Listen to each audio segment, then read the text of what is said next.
우리가 율법은 신령한 줄 알거니와 나는 육신에 속하여 죄 아래 팔렸도다. 내가 행하는 것을 내가 알지 못하노니 곧 내가 원하는 것은 행하지 아니하고 도리어 미워하는 것을 행함이라. 만일 내가 원하지 아니하는 그것을 행하면 내가 이로써 율법이 선한 것을 시인하노니 이제는 그것을 행하는 자가 내가 아니요 내 속에 거하는 죄니라. 내 속 곧 내 육신에 선한 것이 거하지 아니하는 줄을 아노니 원함은 내게 있으나 선을 행하는 것은 없노라. 내가 원하는 바 선은 행하지 아니하고 도리어 원하지 아니하는 바 악을 행하는도다. 만일 내가 원하지 아니하는 그것을 하면 이를 행하는 자는 내가 아니요 내 속에 거하는 죄니라. 그러므로 내가 한 법을 깨달았노니 곧 선을 행하기 원하는 나에게 악이 함께 있는 것이로다. 내 속 사람으로는 하나님의 법을 즐거워하되 내 지체 속에서 한 다른 법이 내 마음의 법과 싸워 내 지체 속에는 죄의 법으로 나를 사로잡는 것을 보는도다. 오호라, 나는 곤고한 사람이로다. 이 사망의 몸에서 누가 나를 건져내랴. 우리 주 예수 그리스도로 말미암아 하나님께 감사하리로다. 그런즉 내 자신이 마음으로는 하나님의 법을, 육신으로는 죄의 법을 섬기노라. 우리가 로마서 7장을 읽을 때 율법은 지금의 나와 별로 상관없는 것처럼 생각할 때가 많습니다. 우리는 이미 예수님을 믿고 있기 때문에 우리는 복음 안에서 자유함을 이미 누리고 있다고 생각하기 때문입니다. 그러나 한번 생각해 볼 게 있습니다. 나는 정말 복음 안에 살고 있는가? 아니면 복음을 가장한 율법 아래 있으면서 로마서 7장에 나오는 나라는 사람처럼 고통받고 있는가입니다. 솔직히 많은 그리스도인들이 지금도 복음을 율법처럼 여기며 살아가고 있는 것을 많이 보게 됩니다. 12절의 말씀을 보면 율법은 본래 선한 것이라고 말씀합니다. 그러나 죄는 선한 율법의 의도를 비틀어 나를 얽어매고 남을 비난하며 살게 만들고 결국 우리 안에 죽음을 만들어냅니다. 14절에 보니까 율법은 본래 신령한 것, 영적인 것이라고 말씀합니다.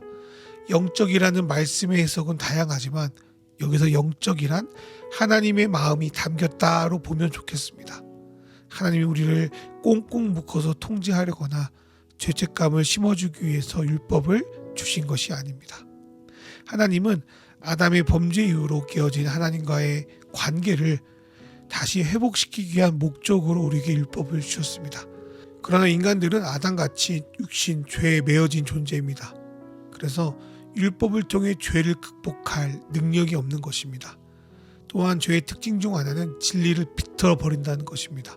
뱀이 화를 유혹할 때 먹지 말라 하신 하나님의 뜻을 자신의 계획과 판단대로 비틀어 버리는 것처럼 사람들은 하나님 율법을 가지고 자신들의 죄는 감추고 남의 허물을 들춰내는 도구로 악용했습니다. 예수님 시대의 바리새인들이 그 대표적인 예이고 요즘에도 소위 믿음 좋은 사람들의 삶에도 이러한 부분이 드러날 때가 있습니다. 그래서 율법은 좋은 것이지만 그 율법이 오히려 죄의 영향력을 더욱 크게 만들어버리는 역설적인 상황이 우리의 삶 속에 한국 교회 안에 벌어지고 있는 것입니다.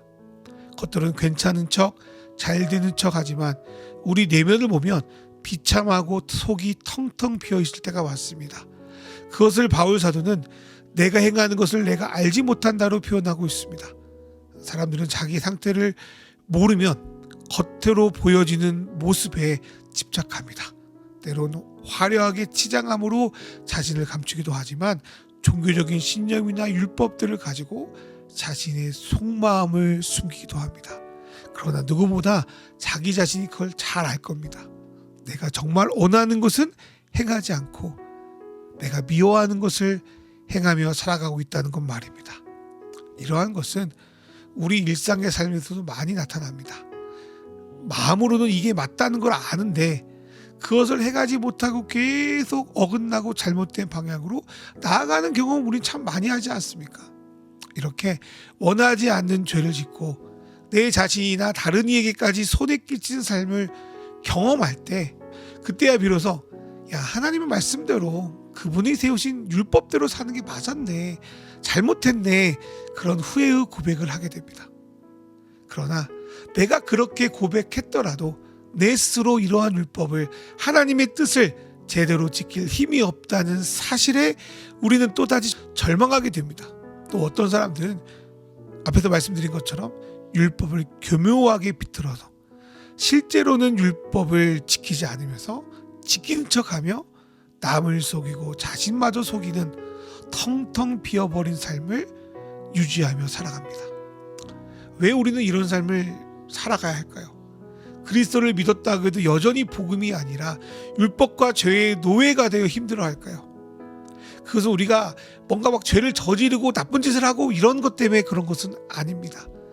17절에서 바울 사도는 그 이유를 내 속에 암약하고 있는 또 다른 자아, 거짓 자아, 죄 때문이라고 말합니다. 17절에서 바울 사도는 그것을 행하게 하는 것이 정말 내가 아니라 내 속에 거하고 있는 죄 때문임을 밝힙니다.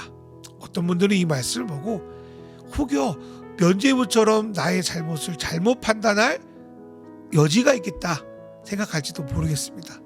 그러나 여기서 죄는 내가 뭔가를 하면 잘 되고 뭔가를 안 하면 안 되고 그런 규례나 법칙을 말하는 것이 아닙니다.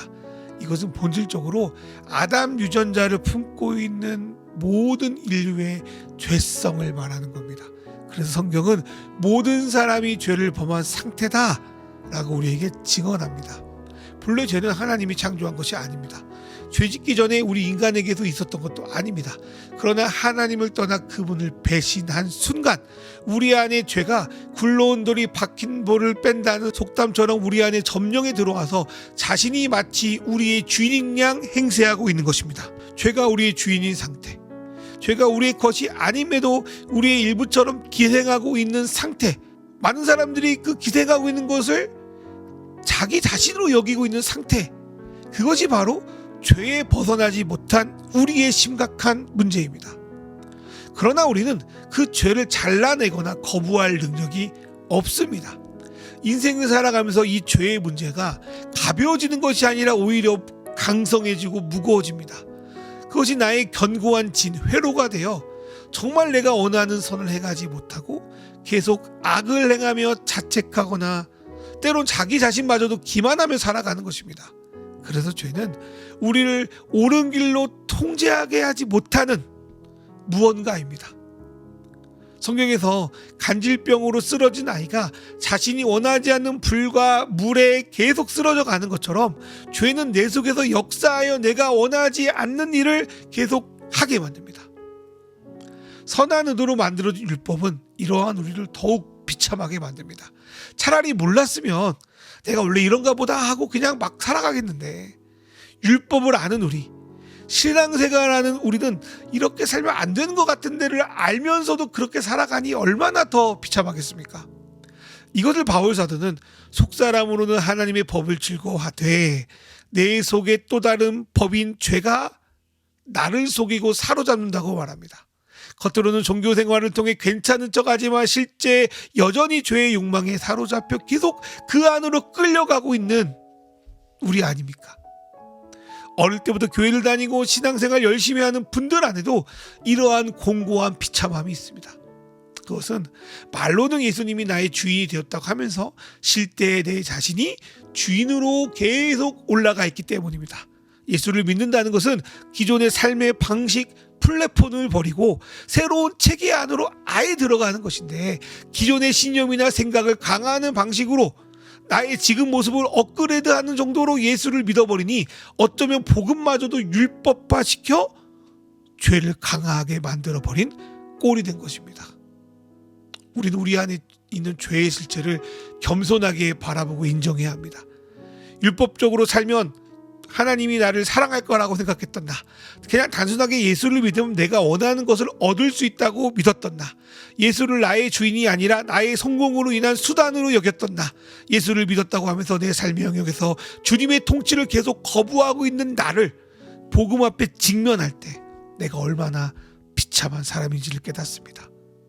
그리고 내 스스로 내 생각과 방법으로 나를 이 죄의 법에서 건져낼 수 없음을 우리는 뼈저리게 인정해야 합니다. 이러한 직면이 있어야 우리 주 그리스도의 구원이 진정 우리에게 감사와 기쁨이 될 수 있기 때문입니다.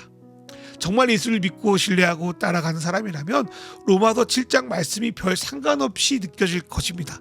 하지만 예수를 믿는다 하면서 내 안의 죄, 깨어짐에 대해 직면하고 있지 않다면 우리는 7장에 나오는 나가 겪은 고통과 고민을 계속 짊어지고 있는 것입니다. 로마서 7장을 묵상하며 예수를 믿는다고 하는 나도 어쩌면 그 복음을 율법처럼 여기고 있지 않았나? 내 안에 주님이라는 뜻으로 포장되어 있는 여러 것들이 실제로는 죄를 붙들고 살아가기 위한 자기 합리화가 아니었을까? 스스로에게 질문을 좀 던졌으면 좋겠습니다. 그래 정말 예수님이 아니면 여전히 내가 죄의 법을 벗어날 도리가 없겠구나를 생각하며 우리를 구원하신 주님께 감사의 기도를 드리며 8장에서 시작되는 복음의 놀라운 능력에 대해서 기대했으면 좋겠습니다. 이 시간 주신 말 생각하며 기도로 나아갑니다.